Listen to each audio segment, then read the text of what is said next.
Bonjour à tous, j'espère que ça va. On est hyper content de vous accueillir aujourd'hui pour All for Content, qui est une nouvelle saison pour nous. C'est la 3e année consécutive. C'est un kiff de voir autant de monde dans une salle. J'espère que vous êtes prêts parce que c'est une nouvelle thématique. Je ne sais pas si vous avez eu l'occasion d'en entendre parler. C'est un sujet qui nous tient à cœur pour nous parce qu'on a eu la chance, grâce à une belle croissance, d'acheter une boîte spécialisée en live shopping et donc de passer dans le cap du shop sur le social commerce. Je vous présente Thibaut, mon associé, Bonjour. et Emma qui vont se présenter mieux que moi. Très bonne conférence, et si vous avez des questions, on est là juste à la fin. N'hésitez pas à faire du bruit, à mettre de l'ambiance, on est là pour ça. On est là pour s'amuser avant tout, c'est le plus important. Bonjour à tous, du coup je suis Emma, je suis account manager chez TikTok Shop France et je m'occupe de recruter les marques, donc merci d'être venu. Et c'est la meilleure. Et bonjour, moi je suis Thibaut, cofondateur du coup de l'agence Blue Lemon, responsable de la partie social media aujourd'hui. Ça fait une petite quinzaine d'années que je travaille en acquisition. Et donc l'idée c'était de parler un petit peu stratégie d'acquisition, comment ça se réveille aujourd'hui sur le marché et comment du coup à travers le social commerce, TikTok vient mettre un gros coup de pied dans la fourmilière en France et où Emma fait en sorte d'avoir plein de nouvelles marques sur le shop. Peut-être pour vous faire comprendre pourquoi est-ce qu'on en est là, pourquoi on parle de social commerce, c'est pas un mot qui est nouveau et en même temps on entend beaucoup parler en ce moment et pourquoi le TikTok Shop pourrait faire la différence. Je pense que c'était important qu'on revienne sur la petite genèse en fait, des créateurs de contenu, de l'influence, de l'acquisition, etc. Ça va vous permettre un peu de faire un lien et de comprendre pourquoi est-ce qu'on en est là en 2025 et où ça devrait continuer à bien monter sur cette année et exploser l'année prochaine. Alors, justement, dans cette rétrospective, en fait, toute l'ère des créateurs, des influenceurs, etc., c'est pas du tout nouveau. Ça date des années, ça date même du 19e siècle. Mais la première fois où on a vu quelque chose d'assez costaud exister sur ça, c'est pour les élections présidentielles dans les années 50 aux États-Unis, qui disaient on va sortir de l'ère du mass market et on va rentrer dans une ère d'ambassadeurs. Et donc, ces ambassadeurs, c'est ces intermédiaires de confiance. On arrête de parler directement d'un média, quel que soit le sujet, pour faire bouger les opinions. Allô ? Vous m'entendez ? Ouais. Donc on sort de l'ère où le mass média parle avec la population vers des leaders d'opinion, que ce soit les églises, les professeurs, les chefs d'entreprise, etc., pour faire bouger les foules. Et donc l'importance d'avoir cet intermédiaire de confiance. Vous voyez déjà où je veux en venir. Comme je vous disais, ça date de même un peu plus longtemps. C'est un sujet même de personnification, que ce soit avec Michael Jackson, avec Angelina, le Père Noël, ou même Tony le tigre des Frosties. C'était comment les marques en fait rajoutent une dimension humaine. Et donc vous voyez bien que si aujourd'hui on parle de créateurs de contenu et influenceurs, en réalité ça fait un bon moment que la personnification est là. Et c'est pour ça aussi que ça reste un enjeu clé pour les marques. Et en fait, la première fois où on a vraiment eu une grosse campagne en termes de publicité sur ces sujets influence avec Michael Jackson et Pepsi, où il y a eu énormément de clips, de vidéos, etc., où on a retrouvé cette personnification, ce Michael Jackson qui était là pour toute la marque Pepsi. Et même à la fin, ça allait un petit peu plus loin, parce que c'était non plus Michael Jackson qui prêtait son image à Pepsi, c'était Pepsi qui a donné son image à Michael Jackson, en l'occurrence pour une des couvertures de son World Tour. Et donc ça vous donne déjà une rétrospective sur le lien fort entre les humains, les marques, à cette époque en tout cas avec des très gros ambassadeurs. Alors après justement, la limite de ces très gros ambassadeurs, c'est qu'on est encore dans de la masse et que encore faut-il que le discours soit cohérent. Typiquement ce spot avec Kendall Jenner, toujours avec Pepsi, qui n'est pas du tout passé à l'époque des Black Lives Matter, où en fait on la voit là, comme vous voyez, il y a donc des mouvements de foule, où c'était à la triste époque où il y a eu des violences policières sur la communauté noire aux États-Unis. Et en fait cette pub elle passe pas, parce qu'il y a un problème de personnification, elle n'est pas en gros bien placée aux yeux des foules, etc. Donc le point ici c'est de sélectionner minutieusement, et donc on va sortir justement là de l'aspect grands ambassadeurs, grands influenceurs, et on va comprendre pourquoi on est arrivé progressivement à ces micro-créateurs de contenu et ces micro-influenceurs qui sont beaucoup plus intéressants, vous, en tant que marque, en tant qu'agence, etc. Alors justement, la petite stat côté TikTok, c'est que 58% des utilisateurs se disent prêts à faire confiance à une marque quand ils ont découvert ça par des créateurs. Globalement, moi, ça fait 15 ans que je fais de l'acquisition, de l'ADS, etc. Si vous parlez au nom de votre marque, il y a très peu de chances qu'il y ait de la mémorisation ou qu'on vous fasse confiance. Forcément, vous êtes jugé parti, vous essayez de vendre un produit. En revanche, s'il y a un intermédiaire de confiance, ça peut faire l'affaire. Ce qui n'est pas simple pour vous aujourd'hui, c'est de savoir qu'est-ce que j'active, pourquoi faire, en termes de contenu, de création de contenu, mais aussi en termes d'influenceurs. On entend les stars, les gros influenceurs, les macros, les micros, les nanos, on ne sait plus trop où donner de la tête. Il y a l'UGC, où tout le monde en parle en ce moment. Et en fait, on vous a fait juste un petit tableau qui permet un peu de grosse maille, ça vulgarise, pour que vous puissiez savoir ce que ça peut vous apporter. Typiquement, l'influenceur star, oui, c'est un peu comme une campagne télévisée. Il peut avoir énormément de visibilité. Est-ce qu'on est capable de mesurer la conversion, les retombées, etc. sur la marque? Je ne sais pas. À l'opposé, les créateurs UGC, où il y a une communauté qui n'existe quasiment pas, finalement, c'est pour de la création de contenu, mais où en revanche, ça reste des intermédiaires de confiance, parce que finalement, c'est même plus des influenceurs, ce sont simplement des personnes qui croient en votre produit et qui l'ont utilisé, et qui sont exactement comme vous. Et là où on va pouvoir attendre de la conversion à fond, mais une visibilité qui est moindre. C'est pour ça que nous, en l'occurrence, on active... en gros, les marques n'ont pas besoin aujourd'hui d'une agence pour faire appel à des stars, des gros influenceurs, etc. Mais en revanche, des campagnes pensées, un peu globales, 360, avec un message très créatif, avec des campagnes ads, on fait en sorte d'activer pas mal de micro-influenceurs dans un budget équivalent et du contenu UGC qui peuvent servir d'autres ambitions que la portée simple. Est-ce que ça va jusqu'à présent? Ok. Pour faire un premier lien entre les créateurs, les ambassadeurs, avec le social commerce. En fait, au final, on revient à l'authentique. Et c'est comme ça qu'on va briser le plafond de verre. Quand j'ai commencé ma carrière, on faisait du Google Ads, et c'est ça qui drivait 90% du chiffre d'affaires, en tout cas en vision pour les experts, last click. On parlait d'ads, on parlait de data. En 2015, on a commencé à comprendre que dans le digital, il fallait peut-être un petit peu plus revenir à ce que les médias traditionnels font depuis toujours, à de la créativité, à de la pub. Et puis en fait, en 2021, on a même dit ah non, mais en fait, il faut commencer par la créa. L'époque du snack content, de la vidéo massive sur les réseaux sociaux, etc., etc. Le problème étant, avec ça, et on est encore beaucoup là-dedans aujourd'hui, c'est que dans des parcours que vous connaissez sans doute par cœur, découverte jusqu'à la conversion, il y a souvent un biais qui est oublié, c'est celui du milieu, c'est celui de la créativité. C'est celui de la crédibilité. Et c'est là où, en fait, on est à fond là-dedans, on parle UGC, on parle influence, c'est de cette façon, en passant par ce biais, qu'on passe de la découverte à la conversion. Aujourd'hui, quand vous faites de l'ADS, par exemple, on vous conseille de plus en plus d'aller sponsoriser directement par un créateur de contenu ou même sur LinkedIn, par le fondateur de l'entreprise, par un commercial, plutôt que par la marque en direct. Ça fait des taux de clic. Nous, en tout cas, ce qu'on observe depuis 2 ans, c'est des taux de clic qui sont 2 à 3 fois plus élevés. Donc, pour les plus techniques d'entre vous, à coût équivalent, ça fait donc diminution de votre coût d'acquisition de 2 à 3 fois. Et donc en fait, on est sur des parcours qui sont à la fois plus complexes, mais aussi plus sains, où évidemment, il y a toujours un sujet, en abscisse ou en ordonnée, j'oublie toujours, mais il y a toujours un sujet message et signe data. Il y a un sujet de conversion où le paid est toujours très important dans l'histoire, mais au risque de me répéter, ce qui fait la différence aujourd'hui, c'est quand on ajoute une brique people, une brique authenticité, parce que les gens ont confiance en des gens et pas forcément qu'en des marques. Ou des outils. On parle beaucoup d'IA, vous avez dû en entendre beaucoup parler dans les conférences. Nous, on prend vraiment plutôt l'inverse, où l'IA, c'est un outil pour nous et pas une fin en soi. C'est pas un gadget, c'est vraiment quelque chose qu'on utilise au quotidien pour améliorer nos perfs, pour utiliser des outils, mais à aucun moment pour créer du contenu. Alors là, c'est la slide où il y a plein de chiffres. Non, en gros, l'histoire, c'est de vous dire que en France, on est encore un peu à nos balbutiements sur cette affaire, malgré le travail acharné de Emma. Dans le monde, il y a quand même beaucoup de choses qui se passent. Aujourd'hui, on achète de moins en moins sur les sites web. Moi, je parierais bien que dans quelques années, il y aura même quasiment plus d'achats directement sur les sites web. Pas parce que je suis devin, mais parce que les chiffres parlent d'eux-mêmes. Aujourd'hui, sur les réseaux sociaux, dans les intentions d'achat, mais aussi dans les achats en direct, c'est une étude, c'est pas moi qui le dis, c'est Accenture, il y a 1300 milliards de CA qui est généré à travers le monde, à travers les réseaux sociaux.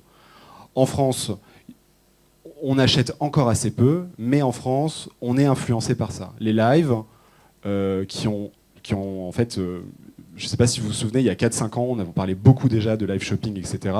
Ça s'est écroulé pour une raison simple, c'est qu'en Chine, et c'est là où ce qui nous intéresse le plus, c'est la fin, c'est qu'en Chine, en fait, tout est intégré dans un parcours qui est unique. Aujourd'hui, le parcours de vos utilisateurs, c'est Je fais une recherche sur Google, ensuite je vois une pub sur un réseau social, et puis je dois cliquer sur le site, et je dois revenir, etc. etc. Ça fait des parcours qui sont en fait assez alambiqués, où pour vous c'est assez compliqué à suivre, etc.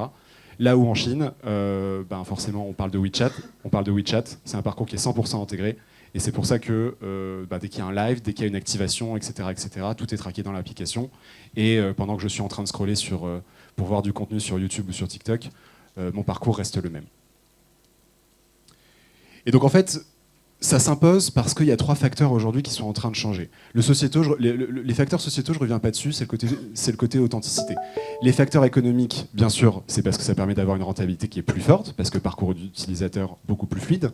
Et en fait, ce qui vient vraiment changer le game, et ça va faire une slide de transition dans pas longtemps sur la partie plus TikTok Shop, c'est que tout est à l'intérieur, paiement à l'intérieur de l'app. J'arrive, je vois du contenu, je vois des créateurs de contenu, etc., je clique sur une pub, et au lieu d'être redirigé sur un site qui met 30 secondes à charger, je suis à l'intérieur de l'application. Ça soulève pas mal de questions aussi pour les annonceurs, mais ça permet d'être à cet endroit-là. Donc voilà, l'enjeu, c'est transformer la découverte en conversion à l'intérieur de la même plateforme. Est-ce que tout est clair? Ok. Je vais laisser la parole à Emma, qui va vous raconter un petit peu plus... Qui a déjà entendu parler de TikTok Shop? Tout le monde? Qui ne comprend pas forcément comment ça fonctionne? Ah ouais, il n'y a que des experts. Bon, je te laisse la parole. Du coup, que je comprenne un peu, qui est sur TikTok dans la salle? Ah, ok. Bon, je suis très contente. Ok, on va se parler de TikTok Shop. Il y a beaucoup de choses très intéressantes qui ont été dites. Avant ça, je vais vous laisser sur une petite vidéo pour que vous compreniez un peu à quoi ça ressemble. Non.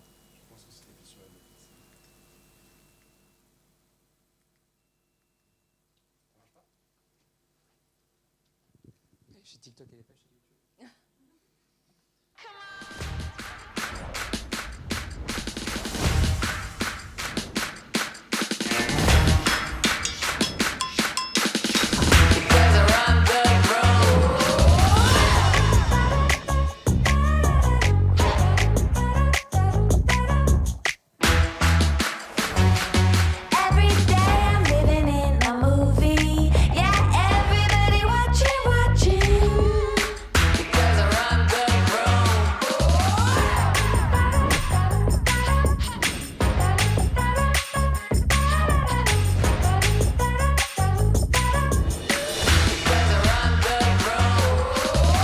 I'm so excited about teaming up with TikTok Shop to bring you some exciting new clothes and options that you can shop from directly from my live.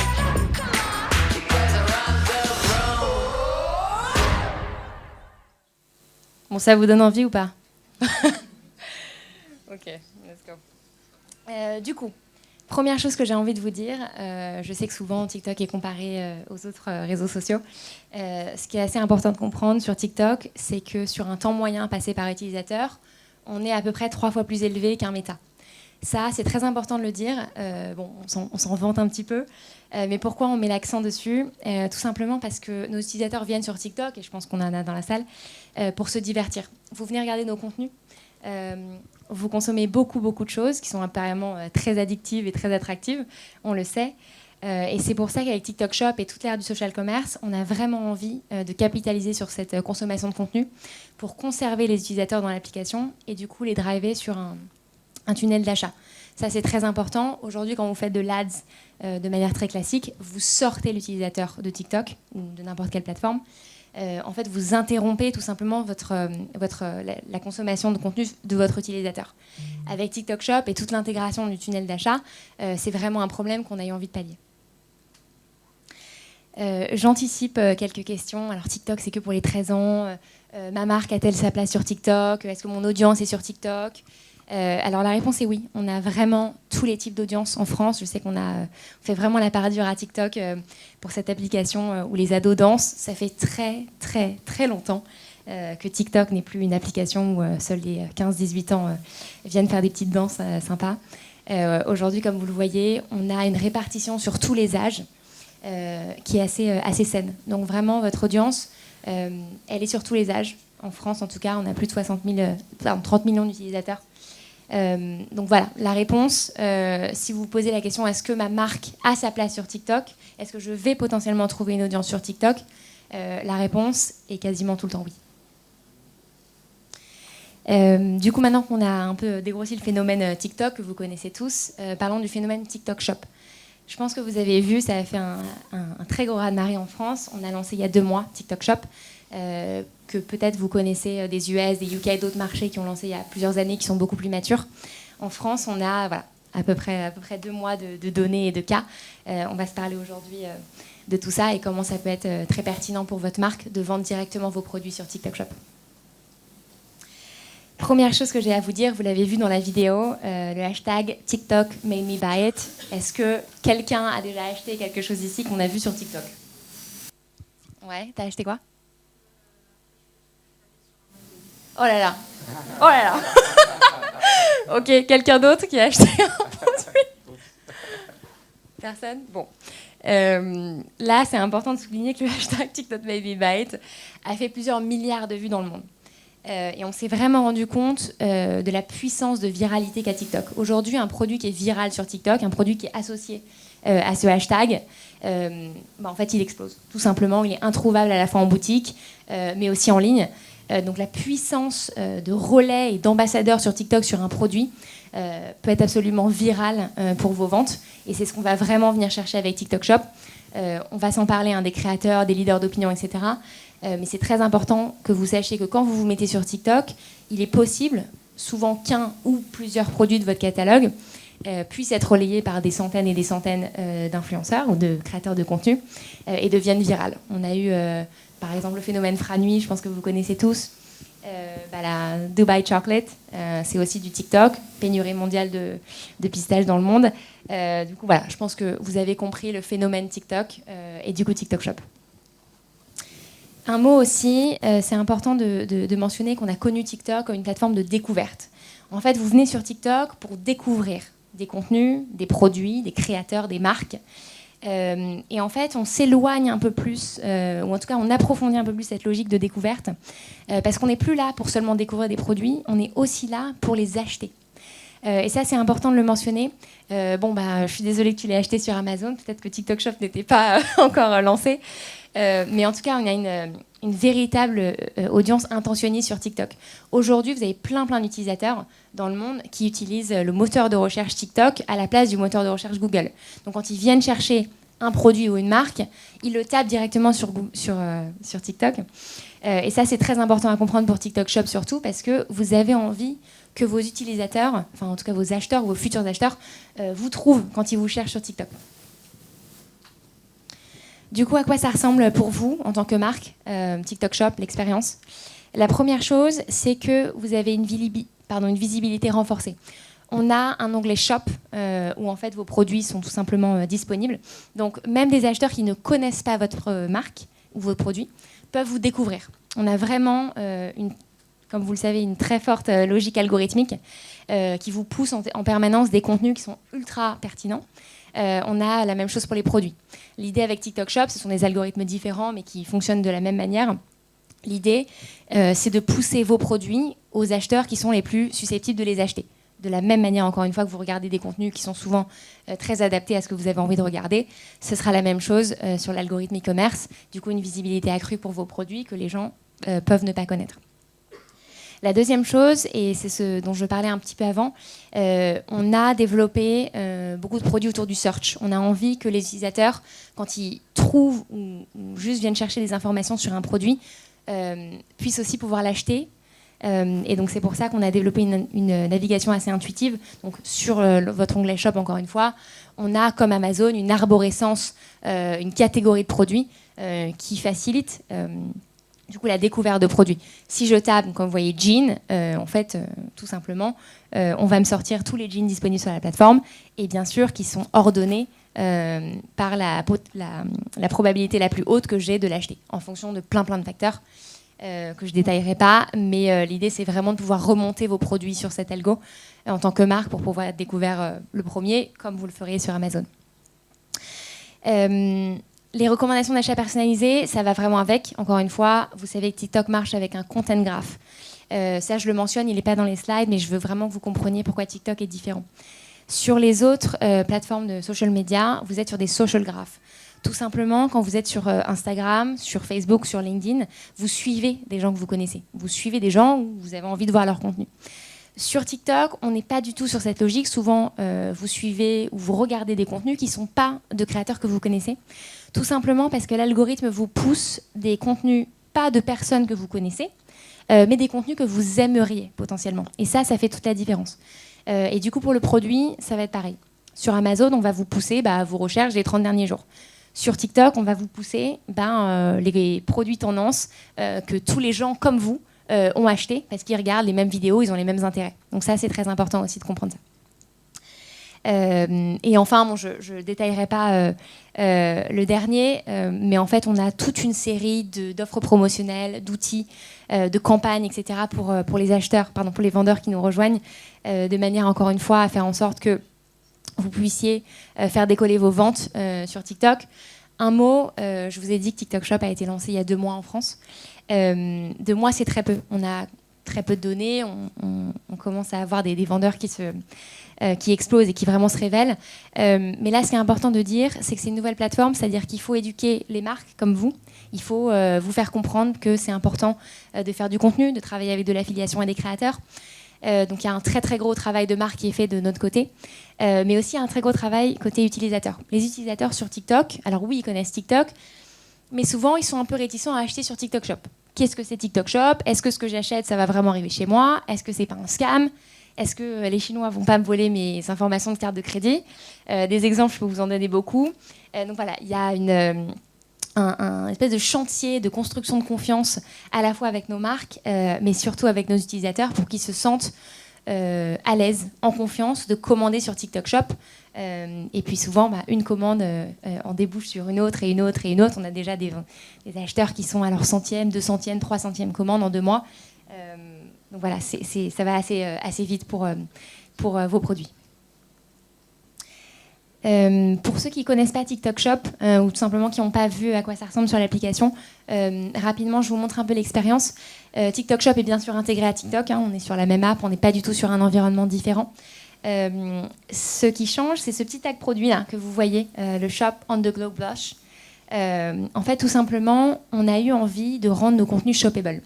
Et ça change tout. Parce qu'aujourd'hui, il y a 2 mois, si vous voyez une vidéo avec un produit que vous vouliez acheter, ce n'est pas idéal pour une conversion. Pourquoi? Parce que soit on vous met exactement la référence du produit dans la vidéo.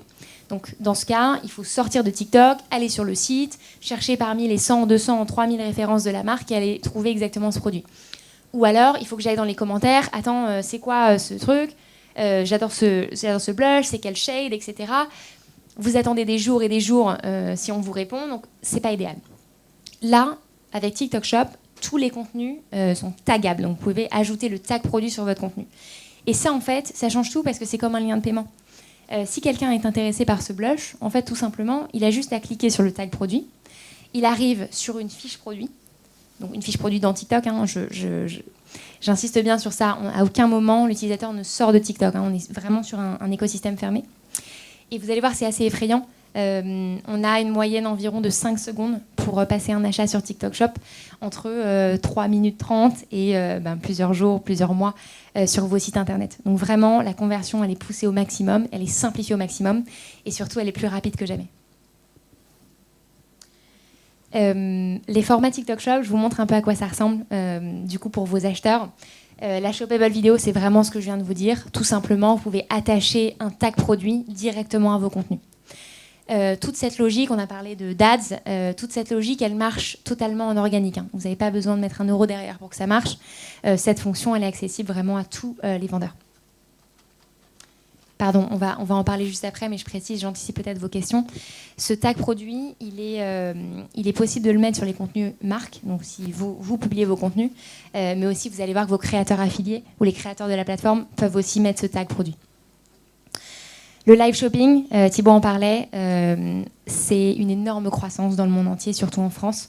On a énormément de nos top vendeurs aujourd'hui qui sont des liveurs, qui font des lives tous les jours, tous les 2 jours, tous les 3 jours, des fois 1 heure, des fois 3 heures, des fois 6 heures.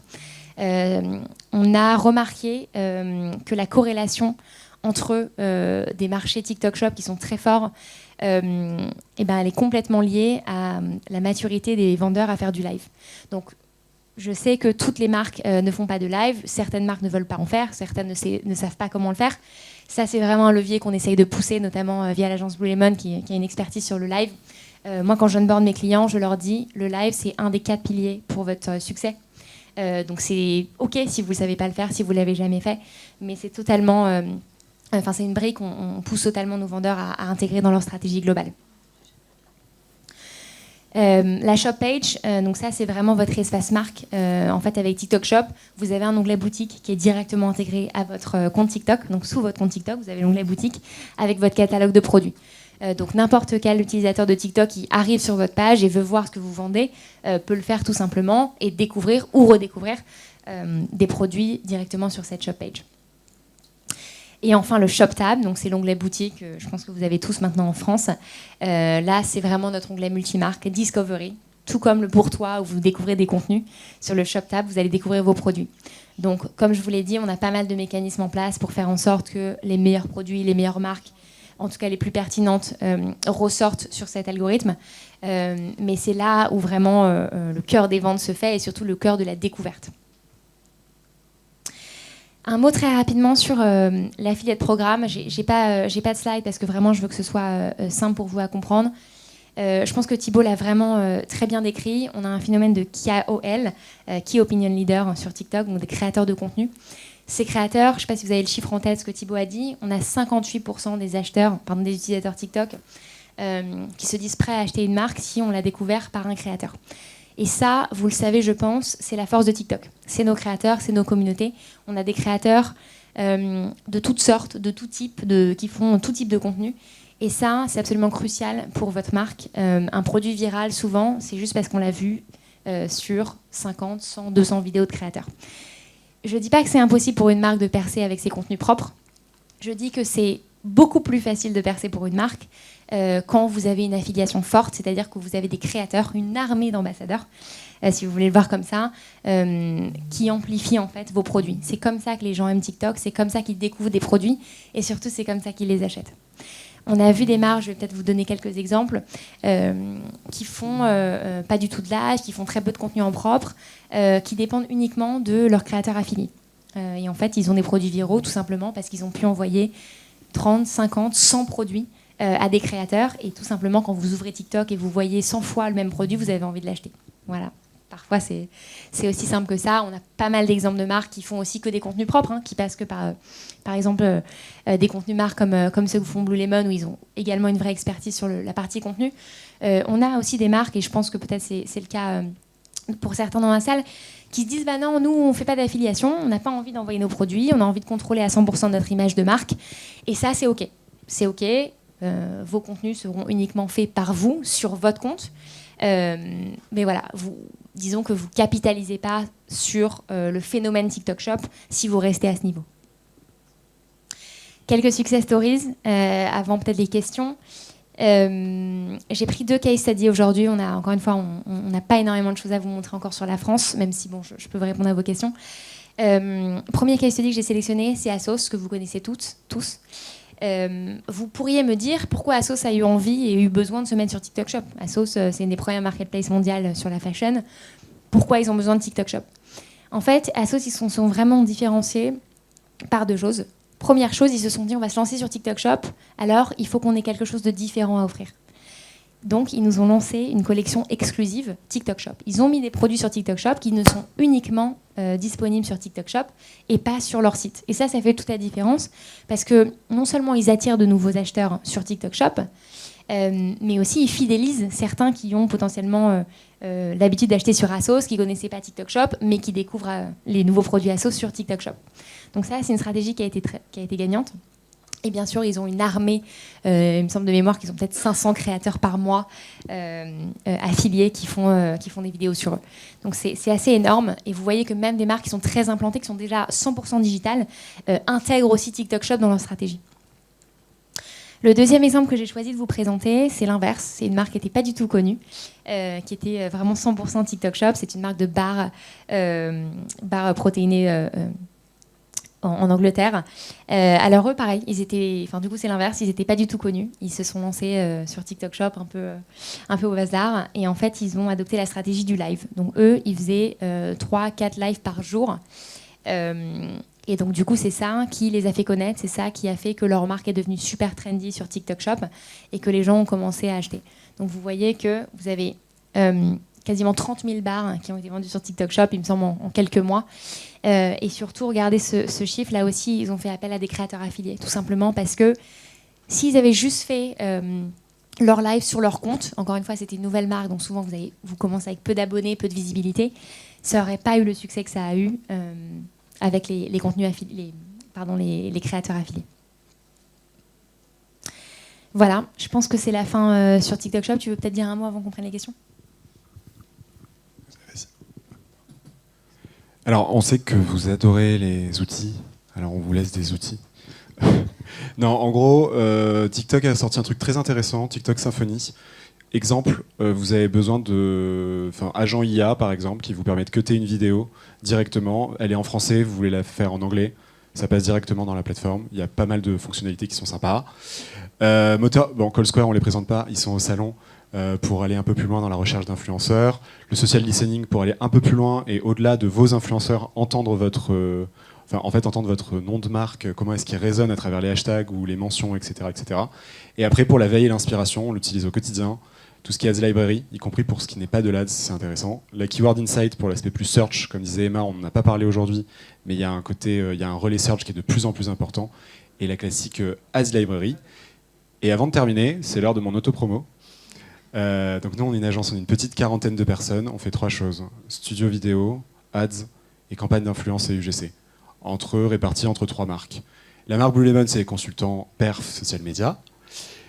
We Are Watching, c'est notre studio vidéo et notamment qui a une belle expérience depuis 5 ans en live.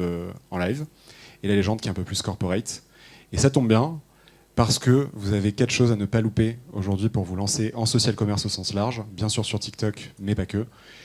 Mettre en place une content factory, produire du contenu en masse, ça ne veut pas dire forcément que c'est cher, mais il faut que vous produisez du contenu en masse. Je ne reviens pas sur live shopping, les créateurs, et bien évidemment continuer à alimenter tous les signaux utilisateurs, tech, data, préparer vos catalogues, analyser ce qui se passe, et lancer vos ads dans une logique vraiment intégrée 100% perf. Merci.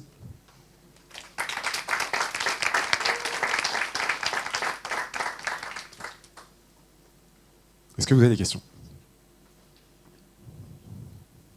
Oui, 1, 2, 3. Madame au fond. Cela, tu peux faire passer. Bien sûr.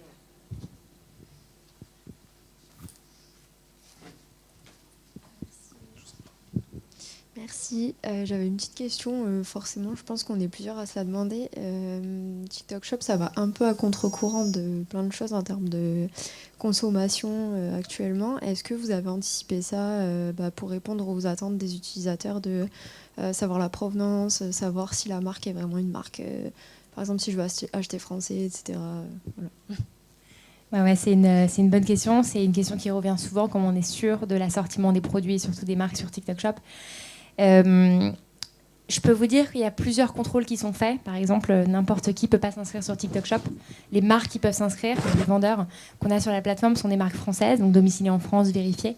On a un processus assez lourd de vérification, comme pourront en témoigner certains dans cette salle. Ça, c'est une première chose. Deuxième chose, on a une équipe de modération qui est assez lourde, qui est constamment en charge de checker les produits. Est-ce que ces produits sont compliant, tout simplement, à la plateforme ? Est-ce qu'en termes de données qui sont displayed sur la plateforme, est-ce qu'on en a assez ? On a pas mal de champs obligatoires, ce qui décourage énormément de vendeurs. Par exemple, quand vous voulez vendre des produits alimentaires, je ne vous raconte pas tous les champs qui sont absolument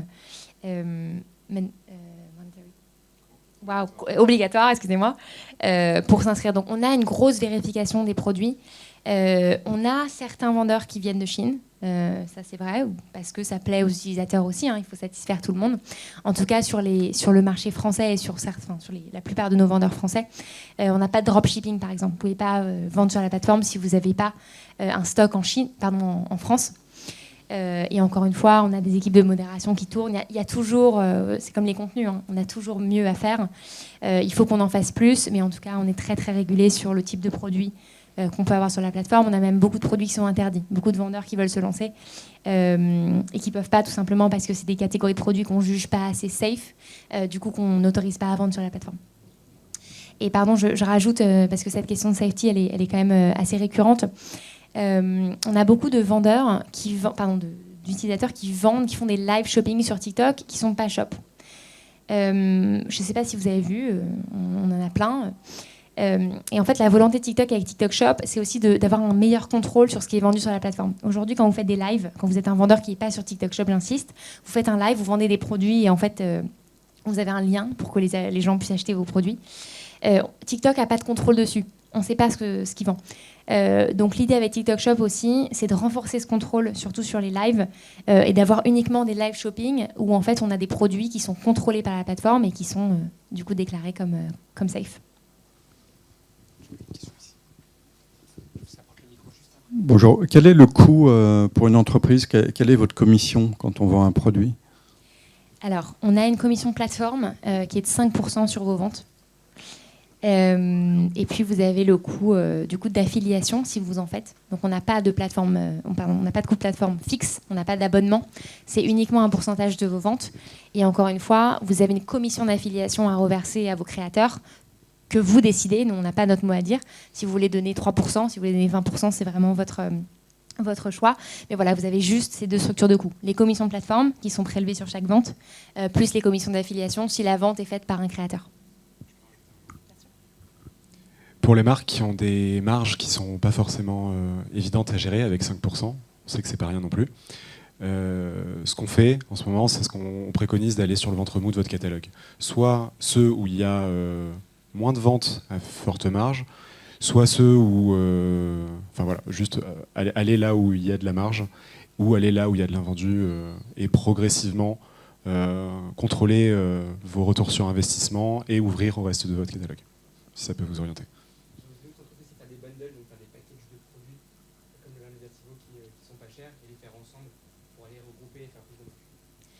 Et juste un dernier point sur ça. Donc encore une fois, comme Thibault l'a dit, on a bien sûr des marques qui ont peu de marge, qui ont des coûts d'acquisition très élevés. Donc en termes d'ads, en termes de création de contenu, souvent ça coûte très cher. On a des marques qui se sont dit, on arrête, on coupe nos budgets d'agence. Et en fait, on fait appel qu'à des créateurs. Tout simplement parce que quand vous payez uniquement 10% de commission à un créateur sur votre vente, c'est plus rentable pour vous en termes de coût d'acquisition que de payer 1 000, 2 000, 3 000 euros la vidéo ou de faire appel à des influenceurs Instagram que vous payez 15, 20, 25 000 à la story. J'en ai 3. Merci pour la présentation déjà. La première question était sur les cases que vous avez présentés. En KPI retombé, il y avait les avis post-achat. Est-ce que c'est des avis qui sont laissés sur la plateforme? Il me semble qu'il y a quelques semaines, quelques mois, il y avait des annonces que TikTok concurrencerait TripAdvisor justement avec les avis sur la plateforme. Donc est-ce que ça correspond à ça? C'est la première question. Deuxième question, c'est sur l'Ads qui a annoncé. Est-ce que ça va être lancé cet automne? Est-ce que c'est juste un effet d'annonce? Est-ce que TikTok Shop va d'abord s'installer en organique et après se lancer? Et troisième question, purement pratico-pratique sur la logistique. Comment ça se passe pour les retours? Ouais, je suis désolée, hein, c'est beaucoup de questions de TikTok Shop. Ouais, je sais. Merci beaucoup. Ok. Rapidement sur les avis, vous pouvez laisser après chaque achat un avis sur la plateforme. Donc c'est pour l'instant des avis qui sont uniquement après achat sur TikTok. On est en train de développer des partenariats avec par exemple Yotpo, je ne sais pas si certains d'entre vous l'utilisent, pour intégrer en fait les avis que vous avez déjà sur d'autres plateformes. Donc ça, c'est en cours. Je ne peux pas vous donner de date, je ne sais pas quand ça arrivera. En tout cas, pour l'instant, les avis, c'est uniquement sur les achats qui ont été passés sur TikTok. Vous n'avez pas encore la possibilité d'intégrer les avis de vos autres plateformes. Sur les ads, on a lancé notre produit ad. Je ne l'ai pas mis sur cette présentation parce que je pense que ce n'était pas le but. Mais en fait, que vous compreniez bien, sur Shop, on a une vraie convergence des produits d'ads. On a envie de simplifier pour nos publishers. On a un produit phare qui s'appelle GMV Max. Encore une fois, je ne vais pas rentrer dans les détails, mais c'est disponible. Et en fait, c'est une super campagne qui est assez simple d'utilisation. Vous savez, c'est une nouvelle campagne où en fait, vous rentrez votre budget, votre target ROAS, quel produit vous avez envie de promouvoir dans cette campagne et vous laissez faire l'algo. Ça, c'est disponible à 100% de nos utilisateurs. Et c'est vraiment là qu'on va avoir de moins en moins de produits, d'ads vraiment spécifiques avec du targeting, etc., comme vous pouvez le faire sur d'autres types de campagnes. Sur Shop, on va vraiment se concentrer sur ce produit-là. Le format dont vous parlez, c'est un format à la réservation ou on peut le piloter nous-mêmes? Non, vous pouvez pas. En fait, vous mettez votre. C'est pas à la réservation. Vous mettez votre budget et vous laissez l'algo dépenser ce que vous lui donnez. Et la troisième, comment ça se passe pour les retours? Quand je suis un acheteur sur TikTok Shop et que j'ai ma commande, je peux demander un retour via l'application, via votre TikTok en fait. C'est TikTok Shop qui prépaye l'étiquette d'expédition, donc je peux la télécharger. J'ai juste à la coller sur mon colis, renvoyer à l'acheteur, au vendeur. Et le vendeur, à la réception de ce colis, peut trancher si oui ou non il accepte le retour et s'il y a un remboursement. On travaille avec tous ces transporteurs. Mondial Relais, La Poste, Colissimo, vous avez tout. Il y avait d'autres questions encore? C'est good. On doit couper. Il y avait une dernière question? On est bon? Là-bas? Pardon, je ne l'ai pas vu. C'est toi qui me poses une question. De toute façon, on est là. Si jamais on ne peut pas prendre toutes les questions, venez nous voir. On est en stand 11. Vous avez beaucoup de success stories avec des marques type beauty ou les vêtements. Est-ce que vous avez aussi des success stories avec d'autres types de marques? Nous, on est vendeurs d'électroménager principalement, donc avec des produits qui sont peut-être plus valorisés en termes de prix. C'est vrai qu'on a moins de case study en France, en tout cas sur ces marques. Tout simplement parce que souvent, en France, vous êtes quelle marque? Groupe Seb. C'est ce que j'ai. Ouais. En France, sur les achats type électroménager, les gens veulent être sûrs de ce qu'ils achètent. Vous n'allez pas acheter un air fryer sur Temu. Vous allez acheter un air fryer chez Darty, chez Boulanger. Donc en fait, vous allez acheter tous ces produits qui sont un peu plus chers à des revendeurs que vous connaissez, en qui vous avez confiance. Ces vendeurs, donc ce sont des gros vendeurs qui mettent beaucoup plus de temps à s'installer que les autres sur TikTok Shop.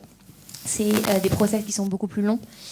Donc on va les avoir. Par exemple, Groupe Seb, je sais très bien que vous êtes en discussion également. Donc on a plus de mal, en tout cas on prend plus de temps à vous intégrer sur la plateforme.